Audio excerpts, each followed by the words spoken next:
Hello everyone, welcome to our channel. This is Anjali Pratap and we are here on iXMB to embrace the iXMB learning experience जहाँ पे होती है आपकी preparation 50% faster.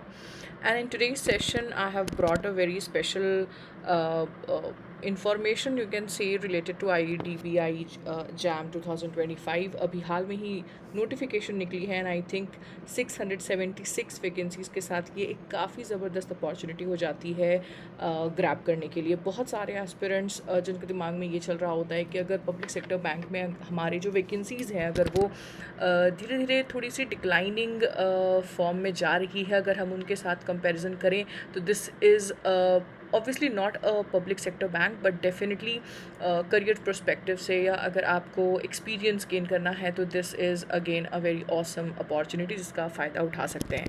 तो आज की सेशन में आपको मैं कुछ इम्पॉर्टेंट पैरामीटर्स के ऊपर डिस्कशन करूँगी जो होने वाला है कि भाई जॉब प्रोफाइल कैसी रहेगी. बहुत सारे बच्चों के कमेंट्स आए हैं इस एक क्वेश्चन के ऊपर कि अगर हम इस चीज़ को तैयारी कर रहे हैं तो भाई हमारा जो प्रोफाइल है वो बैंक पीओ बैंक क्लर्क के जैसा होगा या क्या एडिशनल रिस्पॉन्सिबिलिटीज़ होगी हमारी. इसके अलावा हम आगे की जो हमारी ग्रोथ है वो कैसी रहेगी और हमारी जो growth in terms of salary है वो कैसी रहेगी. तो आज के सेशन में हम इनके साथ अपनी डिस्कशन करते हैं स्टार्ट. तो सबसे पहले आप लोगों को ये बता दूं मैं कि ये जो जॉब है हमारी जूनियर असिस्टेंट मैनेजर की, so this is somewhere very close to in between of your PO and clerical level. तो आप यहाँ बिल्कुल एक ऑफिसर लेवल रोल कर रहे होंगे, ना कि सिर्फ क्लरिकल रोल. तो कहीं ना कहीं आपको एक्सपेक्टेशन तो रहेगी आपको कस्टमर सर्विस और ऑपरेशंस दोनों ही पार्ट को अच्छी तरीके से संभालने की.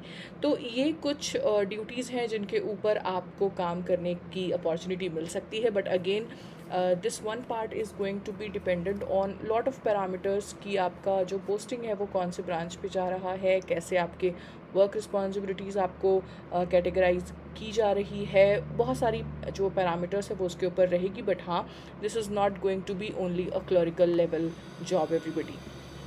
इसके बाद अगर हम बात करते हैं कि हमारा जो ग्रोथ है वो कैसे होने वाला है, जो इमोल्यूमेंट्स होंगे, जो सैलरी होगी, what all parameters will affect that. तो आपके जो ऑफिशियल नोटिफिकेशन है वहाँ से ये लिखा हुआ है कि जो आपका सीटीसी बनेगा, जो आपका सीटीसी है वो 6.14 से लेकर के 6.5 तक वेरी करेगा ज्वाइनिंग के टाइम पे. अब इसमें कुछ डिडक्शन ज़रूर होते हैं but that is not going to be a grave one. तो कहीं ना कहीं सैलरी जो है वो काफ़ी अच्छी है यहाँ पर इस रोल के लिए. इसके साथ साथ एक और पॉइंट लिखी गई है कि एनुअल इंक्रीमेंट भी आपको मिलेगा आपके परफॉर्मेंस के आधार पर समय के साथ. तो समय के साथ अगर आप अच्छा काम कर रहे हैं, आपने अपने वर्टिकल में जो भी है एक आउट परफॉर्म किया हो अपने एक्सपेक्टेशंस को, तो ये बहुत ही बढ़िया अपॉर्चुनिटी हो सकती है हमें अपने करियर की सीढ़ी को आगे लेकर चलने की.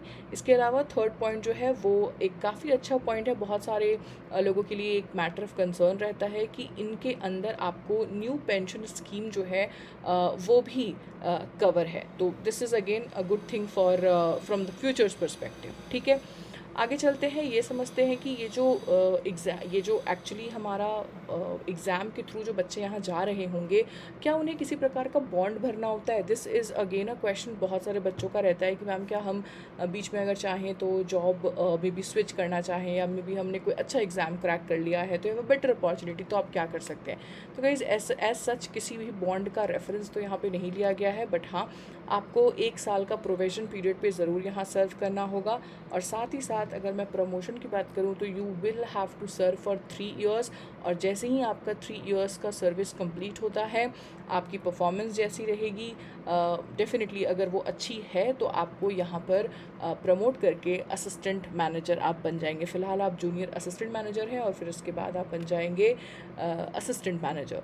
तो याद रखना है ये हमें कि हमें कोशिश ये करनी है कि अगर अभी फ़िलहाल you people are struggling somewhere, अगर जॉब लेना अगर हमारी प्रायोरिटी है तो this is again a very good opportunity जो हमारे सामने है. याद रखिएगा 1 साल का प्रोविजन पीरियड है यहाँ पे, जो शायद बैंक चाहे तो आपका इंक्रीज़ कर सकती है। ये आपके टर्म ऑफ अपॉइंटमेंट और पोस्टिंग में दिया हुआ है आपके ऑफिशियल नोटिफिकेशन में। आप चाहें तो ऑफिशियल नोटिफिकेशन एक बार बिल्कुल लाइन बाय लाइन ज़रूर पढ़ लीजिए अगर आपको ये वाला मैटर जो है थोड़ा कंसर्निंग लग रहा है। बट आई थिंक इस वीडियो में मैंने वो पॉइंट ज़रूर कवर कर लिया जो एक बच्चे के लिए, एक एस्पिरेंट के लिए इंपॉर्टेंट हो रही होती है। इसके साथ ही साथ मैं ये बता दूं कि आई एग्ज़ाम भी आपको इस चीज़ में हेल्प कर सकता है मॉक टेस्ट के थ्रू, जहाँ पे आप इस एग्ज़ाम के पैटर्न के अनुसार एक रियल टाइम सिनेरियो में प्रिपरेशन को जो है ना टेस्ट कर सकते हैं। ये बी किट है हमारा मॉक टेस्ट का। आप सीधा हमारे वीडियो के नीचे डिस्क्रिप्शन में से भी इसके ऊपर ज़्यादा जानकारी ले सकते हैं। 15 फुल लेंथ मॉक टेस्ट आपको यहाँ पर मिल रहा है, 219 चैप्टर टेस्ट मिल रहा है। कई बार ऐसा होता है lot of students might find it difficult कि नहीं मेरा जो है ना मे बी क्वांट काफ़ी अच्छा है बट कहीं ना कहीं इंग्लिश के कुछ क्वेश्चंस आपको परेशान कर रहे होते हैं। So you can definitely attempt those chapter test, है ना, तो ताकि आपको एक इंडिविजुअल आइडिया भी मिल जाए यहाँ पे इस एग्ज़ाम को लेके, राइट। इसके अलावा हमारे पास सब्जेक्ट टेस्ट भी है। सब्जेक्ट टेस्ट आपको हेल्प करेगा एक इंडिविजुअल सेक्शन के ऊपर फोकस करने के लिए। तो बच्चे ये जो आपका बी किट है इसके बारे में इंफॉर्मेशन इसलिए बता रही हूँ क्योंकि ये आपके प्रिपरेशन को थोड़ा फास्ट ट्रैक करेगा, क्योंकि आपके पास बहुत ज़्यादा समय नहीं है इस एग्ज़ाम के लिए, क्योंकि इन्होंने आपको ऑनलाइन टेस्ट का डेट भी दे दिया है जो है 8 जून। तो टेंटेटिवली आपके पास करीब करीब 1 महीना है जिसके ऊपर आपको बेसिक्स भी ठीक करने हैं, आपको अपनी स्पीड के ऊपर भी काम करना है और आपको कट ऑफ क्लियरेंस के लिए भी जो है ना अपनी स्पीड और बेसिकली सारी स्ट्रैटेजी और ट्रिक्स अपनानी है। तो इसीलिए ये मॉक टेस्ट आपको काफ़ी तरीके से हेल्प कर सकता है। इसके अलावा अगर कोई भी सवाल है जो आपके मन में है which is related to this exam, feel free to ask in the comment section guys. आज के लिए इतना ही रखते हैं, मिलते हैं अगली सेशन में। Bye bye, take care.